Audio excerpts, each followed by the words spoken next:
Bonsoir, chers amis. Welcome back to the Haitian Community Podcast. I am your host, Brittany Isidore, and here at our podcast, we illuminate the stories within the Haitian community and beyond. We are dedicated to showcasing individuals and organizations making a meaningful impact. And today we have an exceptional guest that we would love to introduce to you. Today, we are honored to have a pillar of our community and a tireless advocate, Mrs. Pitchie Escarment, also affectionately known as Peachy. For over 2 decades, Pitchie has dedicated her life to serving families in Dade County.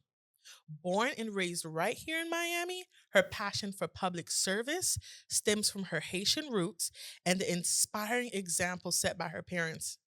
Pitchie's a powerhouse, an accomplished public speaker, author, and mentor. She empowers women through conferences and service abroad.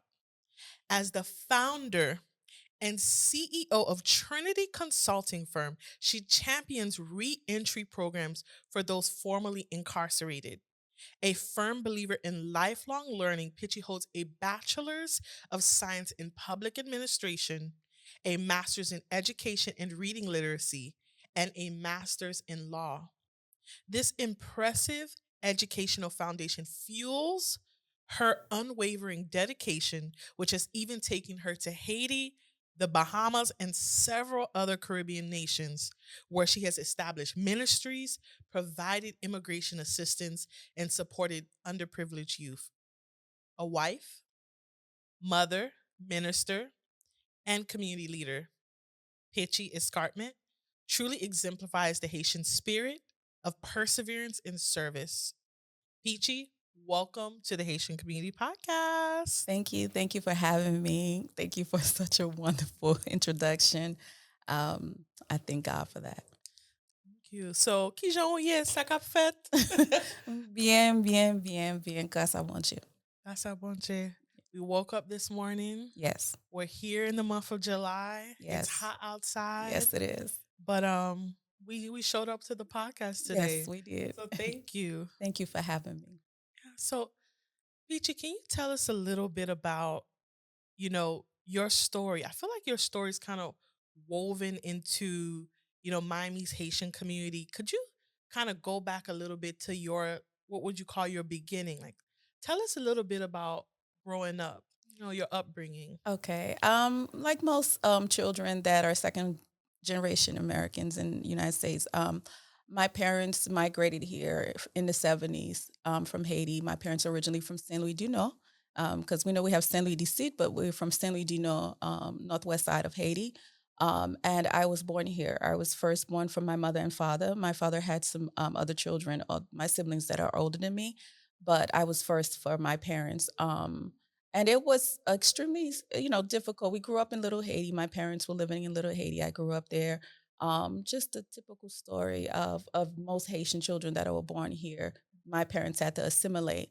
Fortunately, my father did speak English and went to school, did some time in Bahamas, in New York. So he got the foundation of the country and the language, the culture.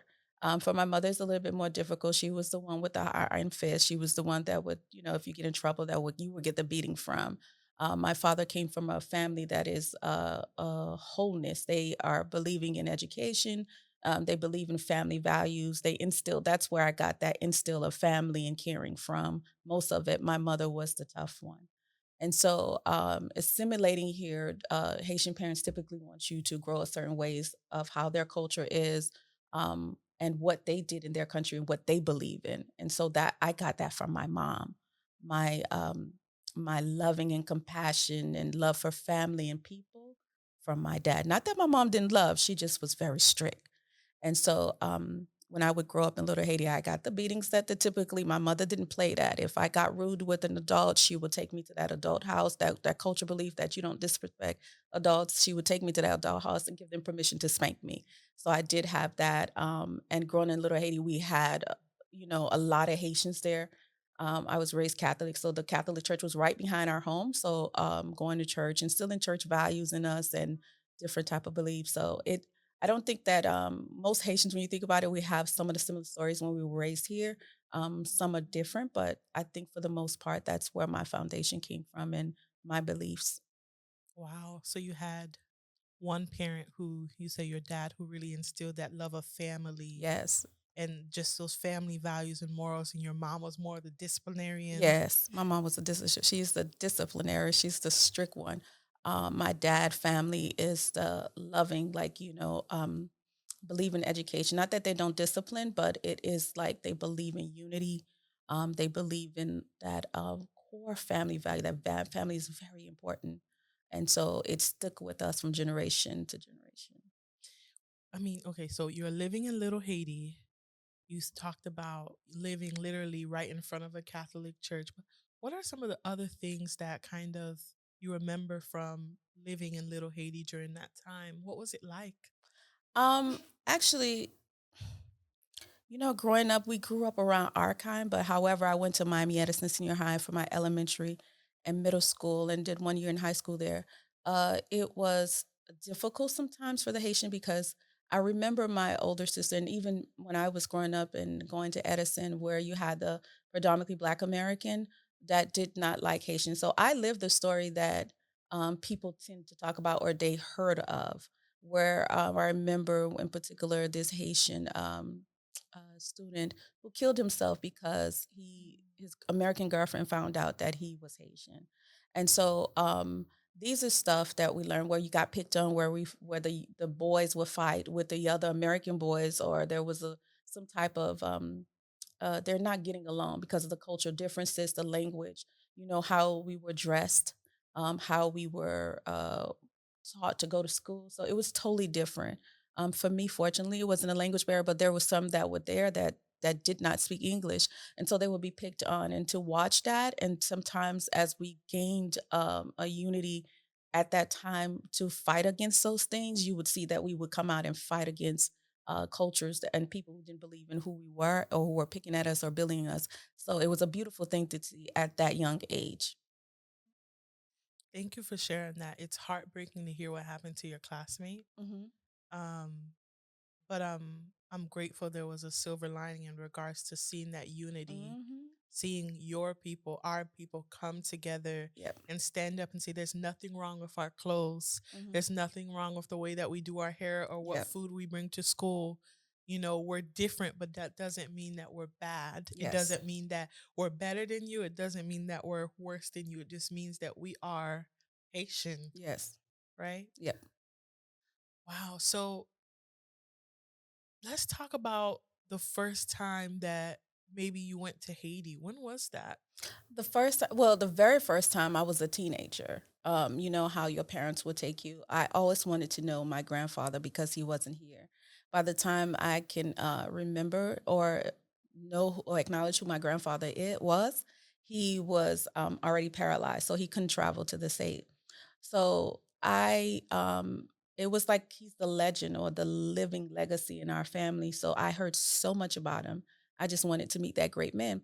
So my parents were traveling and I wanted to go. And so I went because I wanted to meet the legend. And he was, as I said, paralyzed. He couldn't walk, but he was so happy to see us. And I was so happy and grateful. So that was my very first time. And the second time will be at his funeral. And so it was a eye opener because I never knew the funerals, how they're done in Haiti is totally different how it's done here in the States. So um, it is the introduction of me going into the land and speaking with the kids as a teenager outside, understanding the value. It is the thing that pivot me in education. I wasn't the typical A or B student in middle school. I had the potential, but it wasn't as important until my first trip to Haiti because students were basically gleaning from my cousin who was able to go to school. And when he would come from school, they would want to learn from him. And I asked my dad, and he was like, they pay for education here. You have to be able to afford to go to school. And after that, I even graduated high school a year early because of that experience, Wow, because that changed me forever when it came to education. that's powerful. Mhm. That's a really powerful story. Mhm. Oh, wow. So, okay, you went to Haiti twice. Mhm. during that time. Yep. You had a chance to meet the legend, your Mhm. grandfather. Yep. May I ask why you all called him the legend? I call him that because my father always talked about his father. Um, we always heard how great he was. He What he did for his children, what he did for the community that was around him.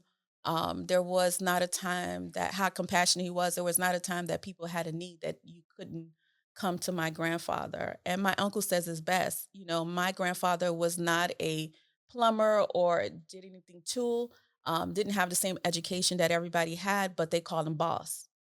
You know, boss, his name, in Creole, we say boss Samson. His name was Samson. So Seko Sayote boss Sam, and he was like, he didn't have any. It was just his sense of community and his sense of the love that he had for his children was unparalleled, and that's why I wanted to see the talk and the stories and the things that I've heard as a child. I'm like, I need to meet this man because the proverbs he would say, it was like, I need to know who he is before he dies. So that's why I wanted to go. And I Yeah. thank God that you had the opportunity to Yeah. go and to meet him. Yeah. So impactful. Um, how did you, from that experience as a teen, going to Haiti with your family twice? Mhm. How did you end up going to these other countries, Bahamas, Barbados, Jamaica, Zimbabwe?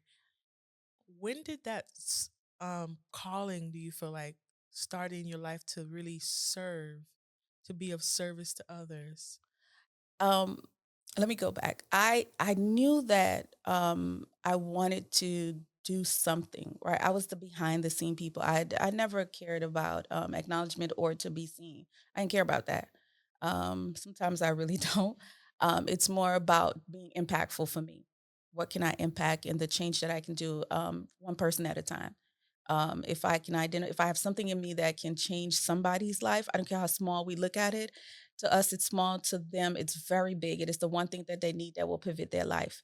So, how I ended up, I find myself wanting to be more involved in education. So that's why I wanted to do my master's in education. And then what eventually happened to me, life started happening. I had children. I had, work, a typical mom, doing this everyday challenge that everybody has. And so I got involved in ministry because of forever changing things in my life. But I've always had a spiritual awakening or a spiritual connection that I wanted to have. Um, Ended up meeting someone who was um, a pastor because I worked as a probation officer, and he invited me one day. He invited me to church, but I was like, I can't go to your church because his son was on probation with me at that time. But I was on a fast because I've always been into religion, into church, but I've never really had or developed in the things of God. And so from that day, eventually son ended off on probation with me. And some way, some kind of line, I met him again in the future. And then he prayed for me. And that was my first encounter in a different light. And so that prompted me. So ministry was the introduction of me doing work. So everything you saw me do in the country was behind ministry. There is an aspect to ministry that people don't realize that will pivot you into different countries. So, and at that time, I knew that I just didn't have a local calling; I had a global calling. Wow. So there's a difference for me. So that's why there's the when the calling is great, the work, certain things you don't fight over anymore. There are certain things that it's so insignificant because the work is so great. So that's when I realized that this work had to be done. So ministry was the inception of me getting introduced to other country, and work also got me Haiti. For Haiti, it was a different purpose and cause, but it is the initial start of me was ministry for everything that I've done in or connections that I have to other countries. So what was the first door that opened, in kind of what was the kind of work that you felt called to do there? And Haiti initially, or in In general. Haiti or in general? With Haiti, what happened was a schoolmate of mine's got deported. Funny story. When I was 16, I did like summer programs at it was called the Haitian Refugee Center. And when I was there, I learned the forms. Back then, immigration was on 79th Street. And so during the summers, I would be there and I learned the forms, the paralegals, the attorneys that would, and they would work tirelessly. Listen, I'm going to tell you that Haitian Refugee Center is a bomb. If I had to find something like that again, it was the bomb. It was what introduced me to immigration work. And so it stayed with me. I could memorize every immigration form at that time because you had hand applications. You had to make copies of them or get copies of them to send them to immigration or to file them. And so I had to learn them because if you were there at the front desk, there was a woman named Elsa. I'll forever remember her. And she would train me how to get the forms and what was needed for what and how to answer the phone. And so that's what's the inception of me with Haiti. A friend of mine was deported, and I was like, what how did you get there? They were convicted of a crime, and let me see if I can help you come back to the state. So it led me going there, doing work, meeting government to Wow. get papers and documents. As Haitian people, a lot of Haitians had children in Bahamas, and Bahamas does not nationally call them Bahamian. Although you have a Bahamian birth certificate, if you were born after independence, you're not considered a Bahamian unless it's from a mother that's Bahamian. And so I had to have 2 countries work together in a sense, or how to work both countries to be able to come to have this person, the individual, come back to the US. So it had me to go there. That was my initial exception. And going back and traveling back and forth started a whole new world because now you get to meet people, you get to see the needs, you get to see the youth that is around. You start to build a whole, and it's like the hunger and thirst to go back to help others that are there in whatever capacity. When I would travel, I would be alone sometime with 5, 6 suitcases. They're not my clothes or luggages. These are things that I'm bringing back. I learned how to go to bâtiment, the boats, to bring things to people sous bâtiment. Sakapale, Podepe, Sakapale. And then, traveling on the road, you get to know the city. So that was what led me to Haiti to do that type of work. And then it grew from there to the humanitarian aspect of it. And for the other countries, it's ministry. A friend of ours started a nonprofit that was called Speak. It's called Sounding the Prophetic, Engaging the Apostolic for the Kingdom. And when we did that, it's connecting with other leaders, spiritual leaders and guidance in other countries, and promoting events to bring people and international speakers to these other countries. So we built this thing from the ground up, and so these were the things that I was doing that brought me into countries, into getting connections with other countries and leaders in other countries. I love that. I love how it was your personal relationship with God and a Mhm. connection to a minister who spent time with you and poured into you Mhm. that helped you realize that you felt like you had this global calling to go and serve. And as you said, then it was a friend who got unfortunately Mhm. deported because of a charge, right? Mhm. And then now you found yourself curious about how that happened Mhm. and what the steps were to kind of rectify to try to get that friend back here, Mhm. having two different countries, the Bahamas and it would United be States. the United States working And together in and Haiti. Bahamas to get all this connection to get Yeah. be able to understand how these things. So immigration, because of my exception, immigration at the Haitian Refugee Center, it it the seeds that were poured into me every step of my life and every day of my life from individuals and women and people that cared, that they didn't know how much that impact would develop. God says, just pour the seed and He'll get the increase. So when we are meeting individuals on our way, we just some of us will give a seed, but He'll increase in that. So that's why that's what happened to me. God got the increase from the seeds that and the people that He used to be able to minister and guide me, and they didn't even know what they were doing, and I'm forever grateful for that. That's so beautiful. What would you say are some of the seeds over the years in doing your service work across all of these different countries that you feel like you have planted in solid ground and that you're really praying that you continue to see them bear more fruit? What are some of the things you and your group, your group of ministers? Um, Character, character, humility, service, and sometimes when we're around, one of my leaders taught me some things are taught and some things are caught, and some things I can teach you. by explaining it to you and taking the time to show some things you got to watch how I do it, or you got to be around me to catch it. And sometimes, and that's why it's important as a leader, the way we carry ourselves among others and how we treat others determines of what they catch, determines what they learn. So I am always, I'm imperfect, I'm human. However, I'm perfect in God. So as long as I stay in God, and the way I behave myself, these seeds will continue to grow. I'm always reminded of what they taught me. I'm always conscious of what it would do, and I'm reminded of, when they tell me when you did it wrong, the impact it would have on others' life and those around me, and my fear of God far most than anything else, and the consequences that I would have to pay, caused me to continue to work on the seeds that were planted in me so that I can be a better representation of Christ and a better representation for those who are around me so that they can continue to grow as well in Christ. Yeah, character is so important, right? It is the most important. And anything that you do, character development is the most important thing. And it's not easy either because we're human. So when people hurt us or say mean things to us, do mean things to us, it is our response to what it is that they have done, that shows the level of maturity, that shows the level of what it is that's deeply rooted in you. And so that if you have character development issues, or if there is things that have not developed, or that it'll make or break you in anything that you do. Yeah. So, immigration reform.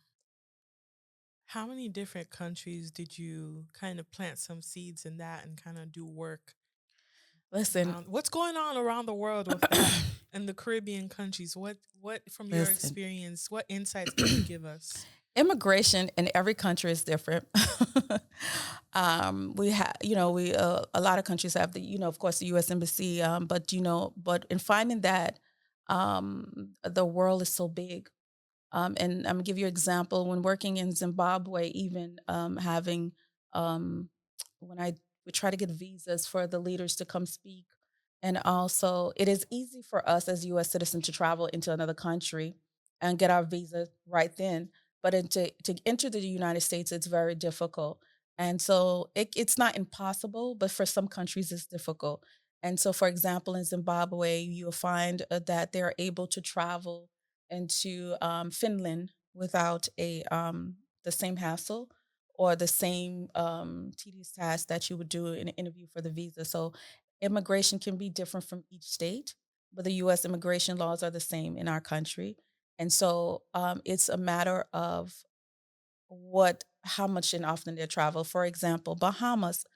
I'll get back to Zimbabwe, but in Bahamas, you know that if you're Bahamian citizens, they don't necessarily need a visa. They can come here on a criminal clearance and go through customs and come in.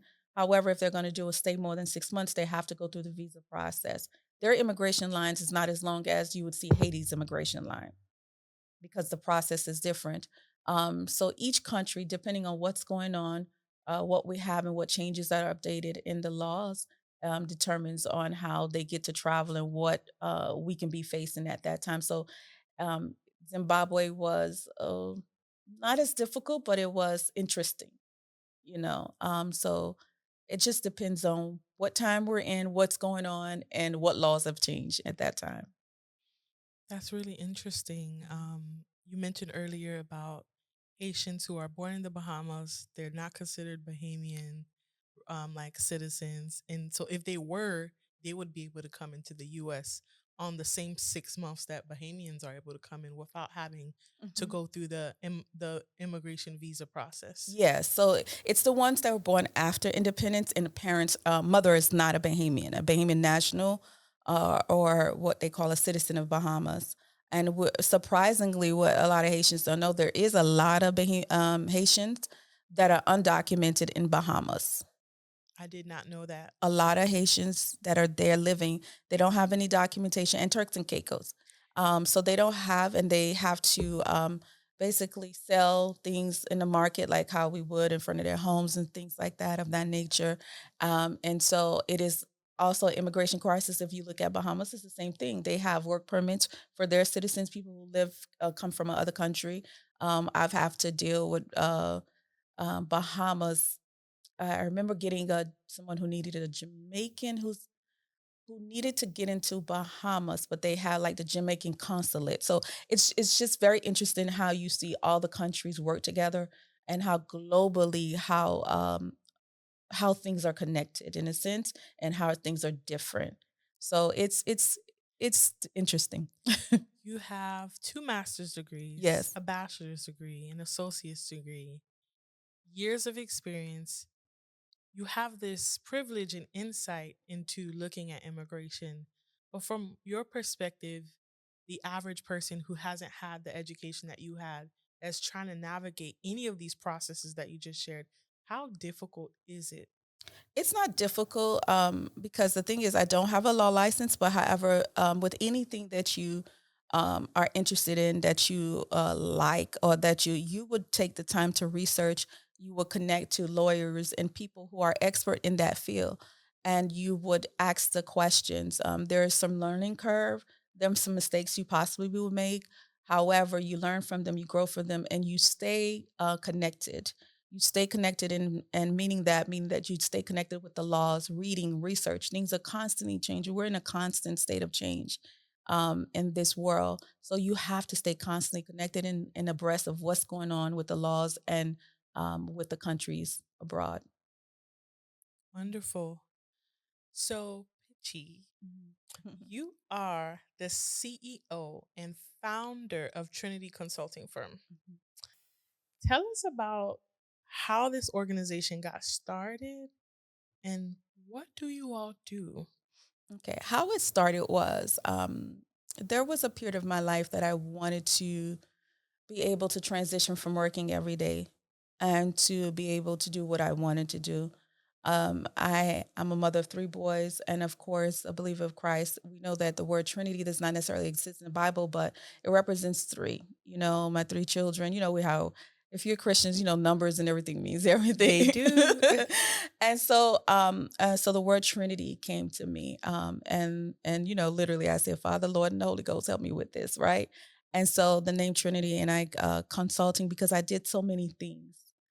So I didn't want it to be targeted to one particular thing or limited into one particular thing, just in case God shifts me, because I try to stay on the path of God, and however He shifts.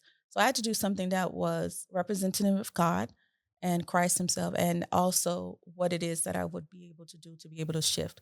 So I started off that way, wanting to be able to have that liberty to do different things, and so it ended up growing. So as everything that we do, we add to what it is that we do. And as God adds to us, we add to for his kingdom here. And so how that happened. And so I started wherever there was a need. And if God permitted, I would help. And so that's why I didn't limit myself or limited name or limit God at all in what it is that I do. So that's how it started for me. And so what was that first, set of needs that you realized needed to be met that you kind of began to pursue and do work in? Listen, for me, it was ministry. And then eventually it would be immigration things that would be needed done because of the type of community I live and the type of community that I serve. There was always an immigration issue or someone that was stuck or someone that needed some or knew someone that had an immigration problem. And as I said, when I traveled to Haiti the first time, well, for again for the first time for the immigration issue, it started opening the doors for that type of situation because you would be surprised of how many people we had deported, whether it would be for a criminal charge or whether it would be because of their documents were not corrected or proper. And that was what the first need was. And then eventually other things started being added to it. It just grew ever since then. Um, when I think about immigration and just hearing you speak about it, I'm realizing in this moment, being reminded of how stressful that process is for someone. It's absolutely, especially now. And I'm always asking God for the futuristic aspect of immigration, because we know that the government has plays a big role, especially in our country. We know that we had so many people that came in from the parole Biden program. I'm always thinking of how to um, fix their situation before it becomes a problem, or how can we do something in this aspect before you can't no longer can stay in the U.S. because I can see the potential of the deportation, and I don't want that to happen. So how can we fix the now? And so even with working with the attorney that I have worked with, if I am stuck or have a questions, I would ask because again, I never want to misrepresent that I am the law or that I am the one that can go to. I just go and be of service. That's what I look at it as. And so, for example, we have people that came in the parole Biden program that are getting ready to expire in 2025. And so we know that TPS has been redesignated, and seeing if those people qualify for those so that they can get that extra year here in the States. So these are the things that we have to continuously educate our community because by the time they go to an immigration lawyer or someone who's understand immigration, it is sometimes difficult to navigate because there's a waiting process to see if your situation is approved. And you don't want to make mistake because this is someone livelihood. Sometimes they're in a sense freedom based on if they're fleeing from any kind of political aspect in Haiti. So it's very to me. I hold it dear to my heart. I don't take it lightly. And if I am not well versed in this particular area, I will always tell them, listen, you need to talk to an attorney, or maybe we can get an attorney to help you. So I always take that in perspective. What are some common mistakes that people make along the journey of, trying to become, a resident here, permanent resident? You talked about if you could give them the information just at a specific point in time, you could kind of avoid that deportation. Would you mind sharing one or two examples of common mistakes that people make or even myths that they believe? That if I go ask for help, they're going to deport me right then and there or One of the things is always being truthful about how you entered the country, being truthful about what it is that you did along the way. And if you're not sure, asking the question. And because one of the things that immigration hate is the fraud of the application, anything that they detect that can potentially be misleading to the government, they don't take that lightly.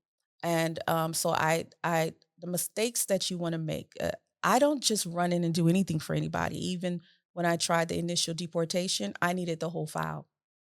What was your status? What did you do? Because any misstep can cause something to unravel that they didn't catch before, and it becomes an error that you almost can never correct. So those are the important things. So knowing the person file, what it is, how they enter every pertinent details you can get. Because sometimes you'll see people go to one person here to do their paperwork, then they go to another person to do their paperwork. The names are misspelled. It just starts to unravel. So knowing and having everything and fixing any mistake and correcting what it is that they did wrong and always asking and being transparent with whoever is helping you can alleviate some of the mistakes that people make. that sounds pretty important. Yeah. And also, and on the other side, simple. Simple things that they make in Yeah. mistakes. I would say, let me think of the most simplest thing that they did was not provide it. The simple is not providing the information correctly. Like there was a case that I remember the attorney was working on an attorney. It was that they didn't say how they enter into the country, and when immigration found it, it called fraud. Even it's not that they're fraudulent at giving information; it's just that they didn't divulge the information. So that could be something so simple that you forget. So Yeah. always make sure you have all your documents with you. Everything that immigration gives you, you make sure you keep them and file them. So those are the simple things, and it can be misrepresented to them in the eyes of immigration. That's so important. And I hope for those of you who are listening, who have family members who are navigating this process, we just got some tangible tips on mistakes to avoid. And we learned that it's so important to just be truthful about how you came here to this country. And so, Peachy, Trinity Consulting Firm also works with previously incarcerated people who are trying to reintegrate into society. Can you tell me a little bit more about that work? Okay. Being that I grew up in Little Haiti, as I said, there was a lot of classmates, people that you know that went to. I know that I went to prison, and ironically, I worked as a probation officer, so I got to see the inner working of what it is that I did, and I found that some of these classmates are now we're all adults, and they have children themselves. Some are married, Some probably were in prison by the time we were graduating high school or was in high school and got into adults. And so now life has changed. And they immigration or working, and even those who are citizen born here, they they can't navigate this thing. You can't get an apartment certain places because you've been arrested. You don't have the skill sets to do it, what it takes, and so it is support that makes anybody successful in anything that you do. And so when I left probation and the people understand that I had some type of basic knowledge of what it is that can help individuals when they get released from incarceration, they started reaching out to me. And I felt compelled because I just have a compassion to help people. So I would step in and say, well, try this, go this agency. It's going to take some time. One of the things is teaching them to wait. Whatever it is that caused you to get in trouble, you would not repeat this again. And so patience, support, prayer, help people navigate towards this thing of reentering into society. The I've done some research, not much, but I've done some research in the federal, state, and local level. Reentry is a big thing that they use to help the recidivism and incarcerated people. So that's what prompted me to start helping because those again that I probably knew grew up with, and it led to me even helping women. Surprisingly, I didn't expect and see that coming, that were incarcerated this as well. That has to come back. So, and then you find out it's deeper than what we think it is. The trauma that they deal with, the lack of guidance that they deal with as a child, and going into an environment that is incarcerated, and you're dealing with some of the people with the same trauma, to have them to re-enter back into society. May need counseling. It's difficult to get them and convince them to need counseling. So it takes patience and work. And so that's where that started, was individuals who always reaching out to me for something or some type of help. And then I find myself learning as well and also teaching them what I know to be able to help them to be successful back into society. That's really beautiful. Mhm. What are some things that either people who have formerly been incarcerated or people who know people who have formerly been incarcerated that they believe to be true that's just not true about, what life could look like afterwards? The toughest thing, even when I started immigration, the individual that I was helping, was people believing that you've changed. Mm. Not having a belief system, not trusting. Because when we look at people who've been incarcerated, there's a trust factor that we don't have anymore for that individual, and rightfully so. I was a victim of crime before for me, so I understand that that's rightfully so. But I believe that we have to, as if you have a family member or a friend that you know, you'll have to trust that they probably commit a crime again, most likely. Maybe they're going to make some mistakes along the way, but you have to be able to, if when you love that individual or that you believe in that individual, you have to help them navigate. And everybody has that breaking point where you don't want to help anymore. But I think it's the difficult part is trusting and believing that that individual has changed and that they can re-enter into society is the one of the most difficult part. And that's why you don't see that support system to be able to help that person re-enter back into society. Yeah, and I'm sorry to hear about, what happened in the past. Mhm. But from that standpoint, being able to be an advocate for saying, hey, we can try to trust, we can provide support. And the path is not easy, it's not clear, it's not going to be perfect, but we have to have faith that there's still a place in society for people who have made Mhm. mistakes and who can learn from those mistakes. Is there anyone, in your opinion, in Miami-Dade County who really is paying special attention to formerly incarcerated people Mhm. of Haitian descent, like our people, right? I wouldn't say Haitian descent, but I think in general there are a lot of communities that help Black and Brown. You know, we're different dynamics in culture. We don't play that. We don't believe in you commit crimes and everything else. Support where, you know, we we're not as forgiving or as embracing because of our morals and values and the way we bring. We believe that if we raise our children a certain way, they ought to produce these values that was instilled in you. These are what you need to know. And so, but there are different communities, different people. I don't know, and I'm not aware of one. And forgive me if I don't know for the Haitian community, but I do know we have Reentry One. They have Circle of Brotherhood. There's a lot of other mentorship programs that help people in our community that are recently incarcerated. I know Gang Alternative help a lot of youth. There were some of the ones that also help. There's several of them. Career resources also sometimes can point them in the right direction. But as far as the Haitian people, I think it's because um, the way our culture is sometimes structured. Would God raise somebody else? Maybe and possibly to be able to do that change. And I believe in those who've actually been there before, young Haitian men and women that probably been formerly incarcerated. And I believe that God can raise them up to be able to do something and be successful in our community to help our community in that aspect. That's really good.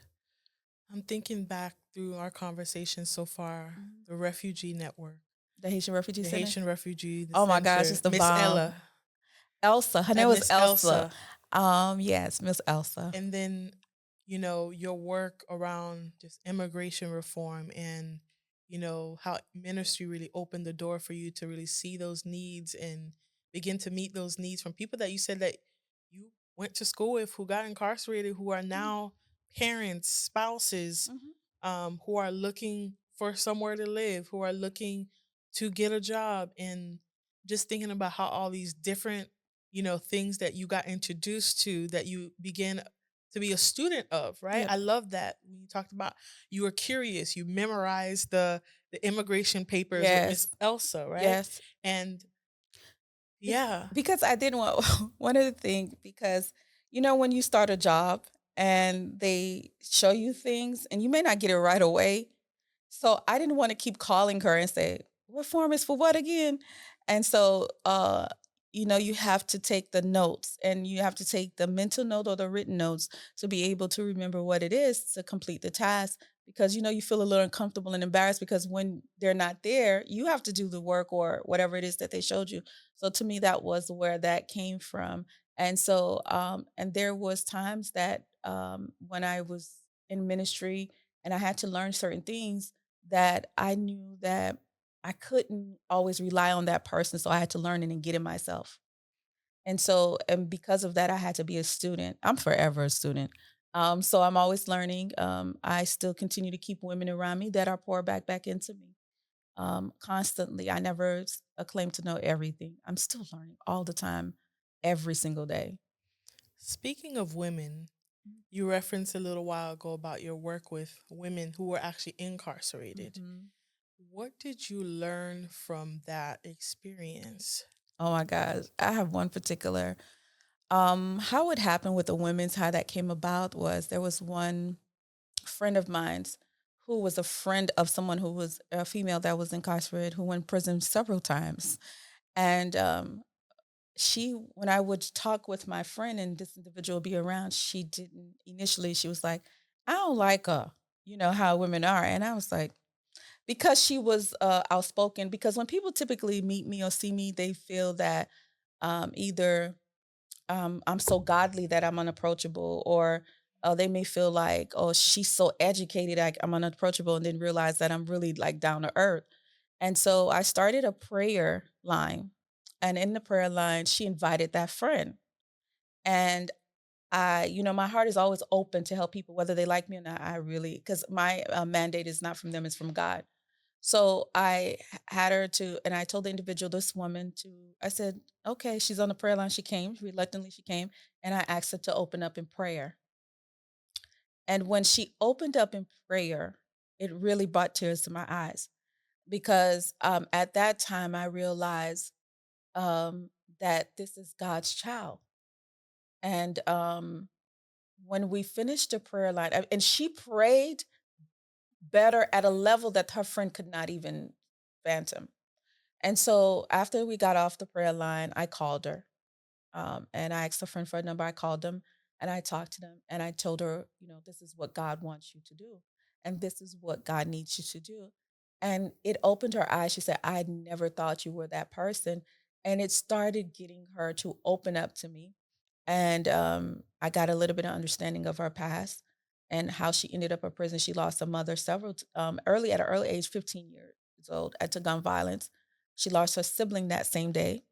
And so her mother, it was a series of losses. Her mother, her grandmother, and she was in of Haitian descent, but she had a series of losses in her life, and all she knew was to do the crimes that she did.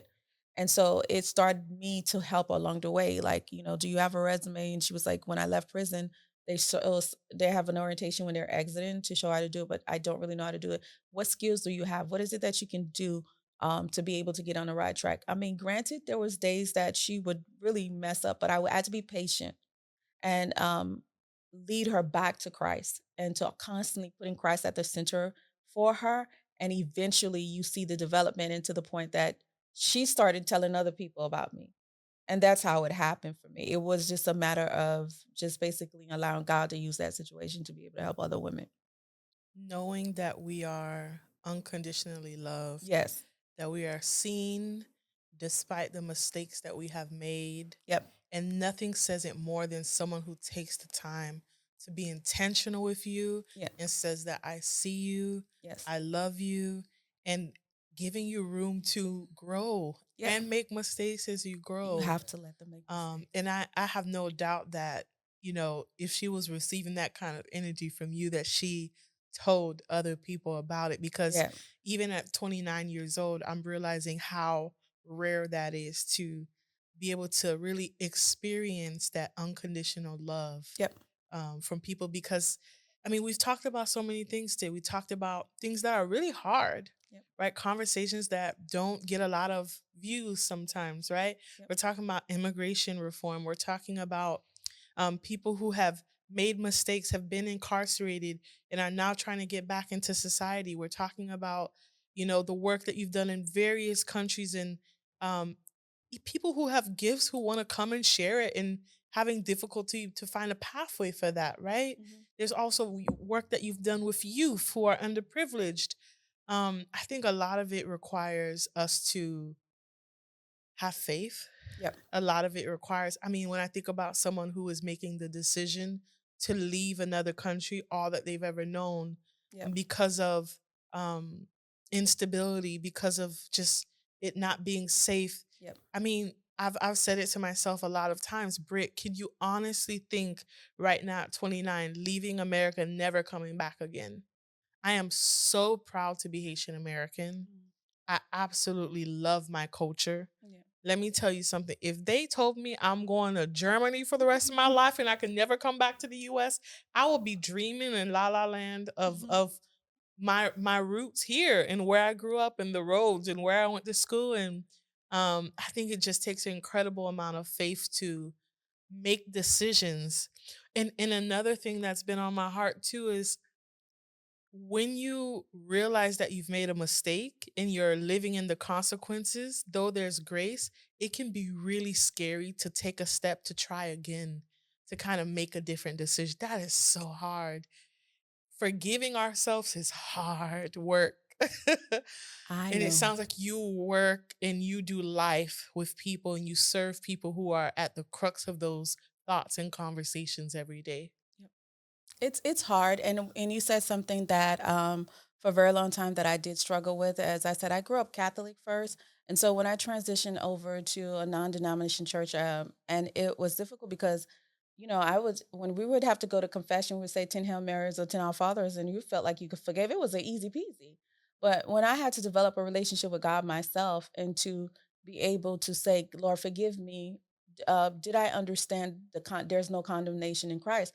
I was That was very hard for me to understand. It was literally the hardest thing that I had to do in my Christian walk is to forgive myself for the mistakes that I've made, forgive myself for the things that I've done, and it was a walk. It was a journey. So a lot of times to pick up into the pieces or where you failed, you just have to believe in having Christ because God can use anybody.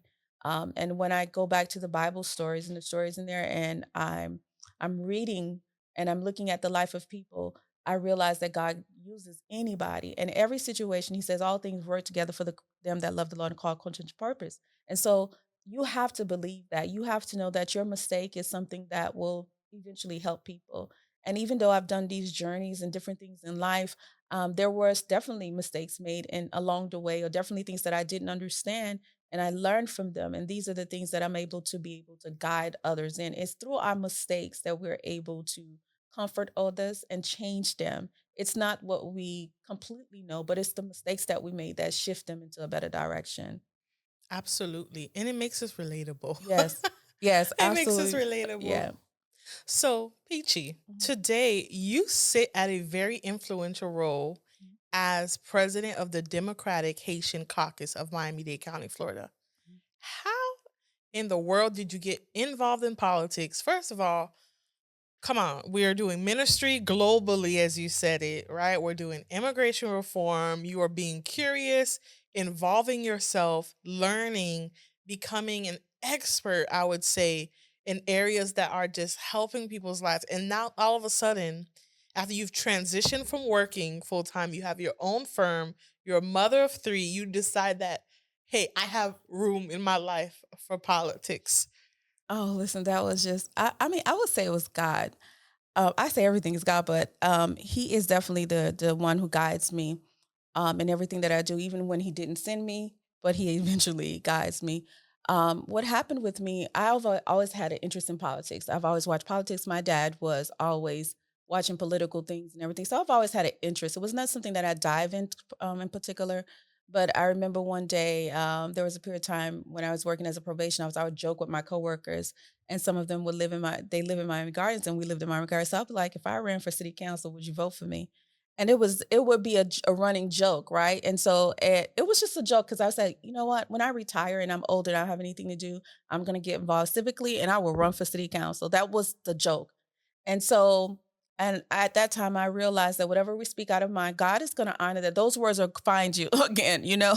And so the power in life and death is in the tongue. What we speak, we will surely see. So I I wanted to be civically engaged, but I wasn't prepared at that time as far as mentally or dedicating any time to it. And so there was in 2022, I just after COVID and doing a lot of other works and involved in ministry and everything, there was the district of 30, it was District 35 and 34, but I always paid attention. I've always paid attention to the law of the land. And so I said, you know what?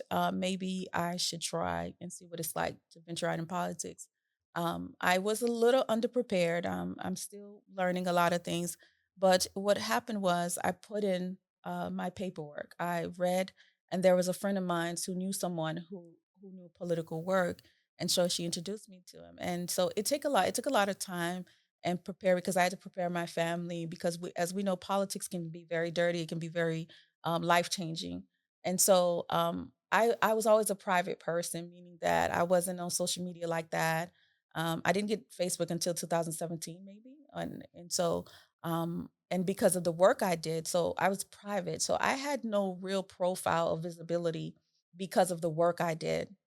And so, and I wasn't the type who will boast anyway. So if I did something, I'm not going to be like the one that's going to say, oh, this is my work.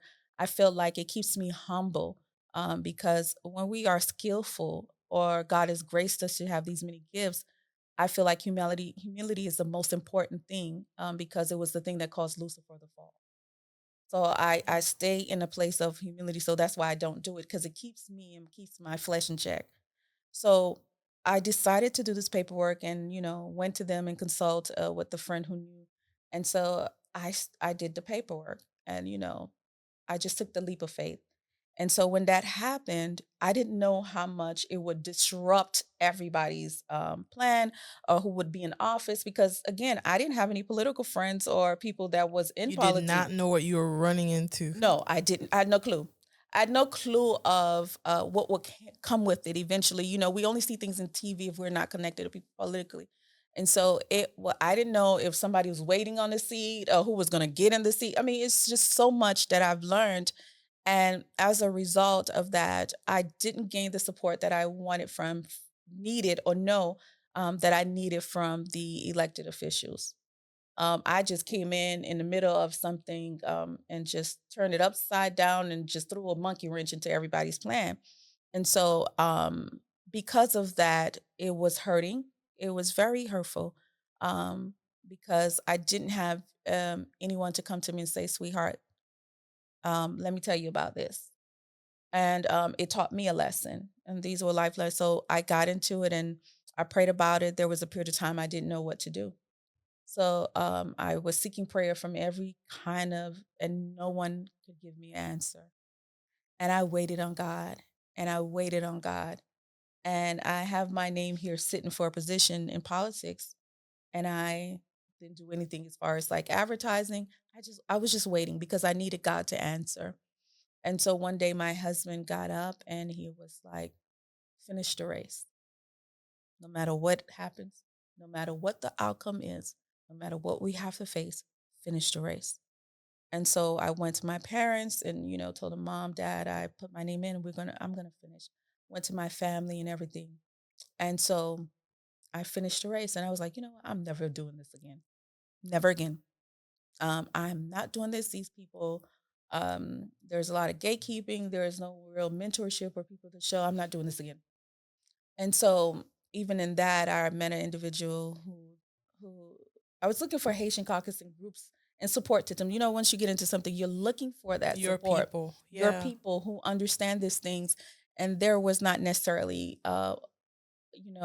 groups or people that was readily available or opened. And so I remember speaking with an elected official at that time, and they were like, "We don't know how you're going to join because you just jumped in, come in this race, and we don't know if this is acceptable. You didn't wait your turn. You didn't speak to other individuals. You just got in a race, right?" And so I remember at that time when she said that to me, I just gave it to God. I didn't know. I didn't even know how to respond. I didn't cry about it and say I just gave it to God. So that in the caucus was what she was in one particular thing she was talking about.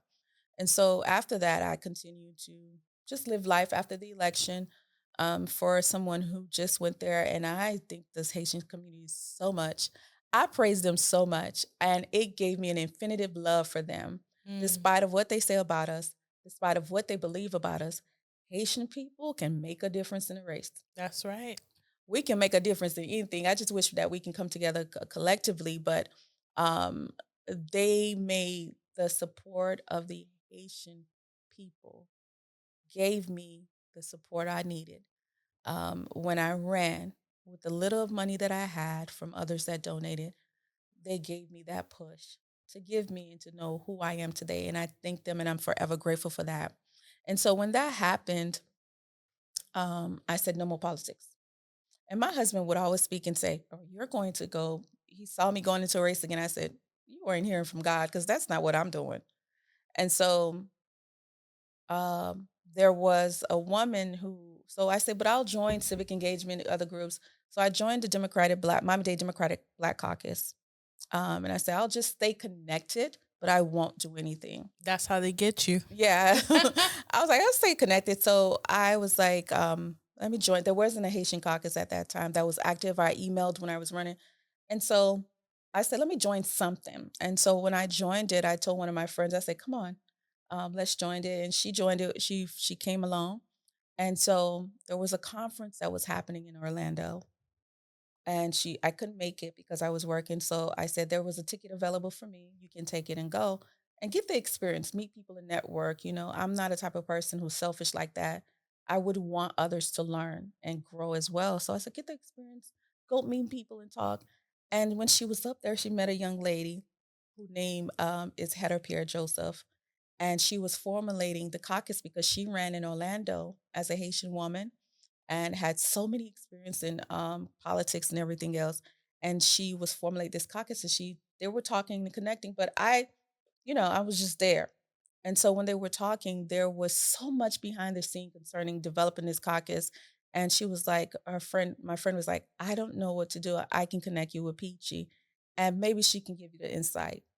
And so instantly when she called me, the first thing I said, let's pray about this. We got to pray. And she shared some of her frustrations, some of the challenges came along. And she was like, if God provide me and allow me to get this caucus, I would like you to be the president. I was like, nope, I'm not doing it. I'm not being involved that way. And so there was a long journey because there was a little bit of fight and tug of war of who would have the caucus from another individual and her. And so I just said that, you know what, God, I'm just going to stay here and support and just pray. That was my posture, just to pray because I'm not getting involved in these type of stuff anymore. And eventually, after a year and plus, maybe a year. She eventually prevails, or up to a year, about 8 months, I would say. She eventually prevailed, and they certified her. And at that time, she said, "I said no." She said, "You can deal with these people. I don't want to fight in our community." I was like, "No." I prayed about it, and then eventually, God released me, and then I accepted to be, voted in as the president. And so that's how that came along. God used a situation that it was said over and pronounced that I couldn't be a part of to make me now run the caucus. So, and at that time, throughout many situations, God had to remind me, people don't know who you are to me. You are mine, and I take everything literally to God. I may make mistakes along the way, but I took it to God, and I pray that everything that I do, that He gets the glory, and that people see the manifestation of who God is and not me. Yeah, and you talked about humility in the beginning of this podcast. Mhm. And now you're talking about like this process of how you got elected to be president and how it wasn't even supposed to be a possibility that you were even going to make it. How did you remain humble in the midst of, okay, they were telling me that this wasn't going to be for me, and now I'm elected president of the Haitian caucus in Miami-Dade County? Because the work is not for me. It's the work that I'm doing for Christ. And so when your why when you always look at your why, everything else that you do in between, because my riches and whatever I inherit is not on earth. And because I know that for me, for my personal conviction, I don't necessarily look at everything as it's me, or I'm so powerful, influential. And to be honest with you, I really don't know how big of a deal it is in a sense, right? Or because to me, it is just a work and a part of what I'm supposed to do on earth. But everything that comes with it, I really don't know, right? Because again, I didn't have the political background or That upbringing, mentorship that that you talked mentorship when it about. comes to politics. And sometimes when God has to restructure something on earth, He would use that. And so God is in a process of restructuring things on earth. Everything that we're doing. It's a restructuring process. And so it's not that I'm not open to mentorship. I do have them along the way. They're not always necessarily local or necessarily in the same field.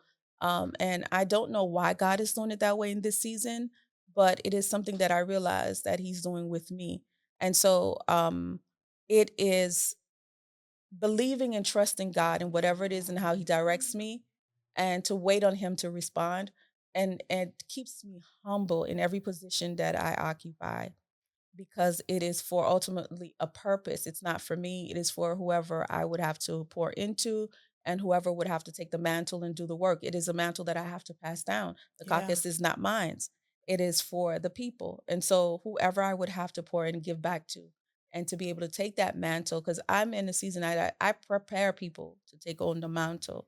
I'm not And doing it that's for so me. important. Very much important. That's one thing that we're lacking in our community. Can you tell me what is one of the, I guess, strongest initiatives right now that the Haitian caucus of Miami-Dade County is working on under your purview as president? Education, foundation. Our community is not well versed when it comes to the structure of government and how it works, how it operates politically, locally, or even just agency wise. And so, as a result of that, we lack and people capitalize on our lack. They capitalize on us not knowing. Can you give us one example of how people have capitalized on our lack of knowledge about how to be civically engaged and maybe what our rights are and what resources are out there? Because even me, I'm trying to learn. One of the biggest thing. the power of our vote, the power of our position, and the power of our voice. Um, so let me give you an example. Our Haitian communities, a lot of us have citizens. People are citizens who have the right to vote, who are voters. And so people know that some people don't know the difference between a primary and a general election. Some people don't know who's their senator, who's their governor. Most of us, if we hear them enough, we get to know who they are, but they don't know what their job titles and what do they have, what authority they have, what authority your council, your commissioners have. Um, how is it that we can come together for our initiative, our cause in our community, whether it's housing crisis? How do we become effective together? So those education of the power that we really have are the most important things that we need, but people capitalize on that lack of understanding and knowledge. Who do we go to first? Who is in charge of immigration, really, when it comes to the law? Who's in charge of our street lights? You know, as simple as street lights, people has come to me and don't know who they call, which city is involved in this. Even understanding their jurisdictional place in the city where they're located. So because of that, people can get away with things and not being accountable for what they're supposed to do for the constituents and the community of the Haitian community. So my biggest thing is to educate, educate, educate, and bring foundation to it, and then develop and grow as it is. So even though people will be like, "Oh, well, maybe she hasn't done these big events and stuff like that," those will come, those things will come. As I said, it's a mantle that I will do, but the foundation will be so solid that you cannot get away with these things anymore. So good. And what do you think is one place that people can start along this journey to becoming more civically engaged? You talked about the two different type of elections. Mhm. You said general, and then the other one Primary. was primary. So where can people start? What could be one realistic, tangible first step for people who really just don't know where to start? Involvement in anything civically, whether it is Haitian, whether it's not Haitian. We prefer the Haitian because you can have people that you can relate to, but getting involved, making sure you do your research, going online, being part of organizations, programs. We have many things that goes on in the community, and the community is not aware. Talk to the people that are actually doing the work. Find out how can you get involved and put your hand to the plow. So that's how you can get some of the ways you can start off. Listeners, you heard it from Peachy. Mm-mm. All it takes is for you to take one step to get involved in something, to get connected to someone else who's doing something else, for us to get more civically engaged. So, Peachy, what can people in Miami Dade County expect from you next? What plans do you have? Right now, I'm running for city council in Miami Gardens, C5 at large. However, there is a lot of things I want to do with the caucus as well. I'm running right now, and for a seat in city council is one of the things that because there was a need. Again, after I ran in 2022, I said I wasn't running, but people started coming to me in Miami Gardens, those who know I live there. And so they were coming, businesses that were there, people that lived in the city, that had great concern. So because they know that and they were aware, and the exposure that it gave me, it pricked my heart, and and in prayer, God told me to move. And so that's what I'm doing now. Currently running for city office, continuously engaging in civic duties, and with the Haitian caucus, the local Democratic parties, and so on and so forth. The God has even opened doors where I'm doing things even all throughout United States with other Haitians. He has been um, so merciful and so loving that he's allowed me to connect with other elected officials out of the state of Florida. And so doing other big works like that where we're connecting, interconnecting with other states. And so right now that's the work that I'm at. I don't know where God will lead me next. I just followed and meet at his drum. And so, but I do know that where he has me serving and what he has me doing now is to be able to get elected as city councilor and to continue the work and to continue his work on earth for his people. So that's what I'm looking forward to, and for the support of the community. I'm always open. I don't gatekeep. I don't gatekeep. So whatever people want from me, you're going to get it. You're going to get that information.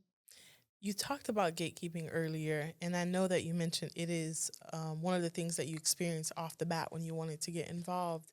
So, I guess I want you to speak directly to your camera and as someone who is civically engaged, as someone who has a heart of service, who is driven by your faith in Christ, what can you say to people who are engaged in politics about what we all need to do for the betterment of the Haitian community at large? Speak to everyone who's involved in politics in the Haitian community. What words of encouragement or what call to action do you have for them? As a leader, one of the things that we can do, even as Haitian or whether you're not Haitian, is to allow others the opportunity to serve. And if they are doing something wrong and they don't quite sure, you don't know that until we have the conversation. And sometimes it takes a good 5 to 10 minutes to be able to explain something to someone or to lead them in right direction. Because at the end of the day, it is a mantle that has to be passed on. And so being able to service and servant is always to serve others, not ourselves. And so when we don't allow a space where we can help others or show them direction, it cripples us and what our communities will really look like. Because as I look at the dynamics and demographic, I don't see a much influx of other Haitian Americans that were born here that will fight for our same cause because they've become so assimilated. And in order to do preservation in our communities and preservation in our culture, we must not gatekeep. We have to embrace them. We have to show them. We have to mentor. We have to pour into them, and so that the work can continue because ultimately it not only affects us, it affects our children as well. And I don't care how great you are and what title you carry.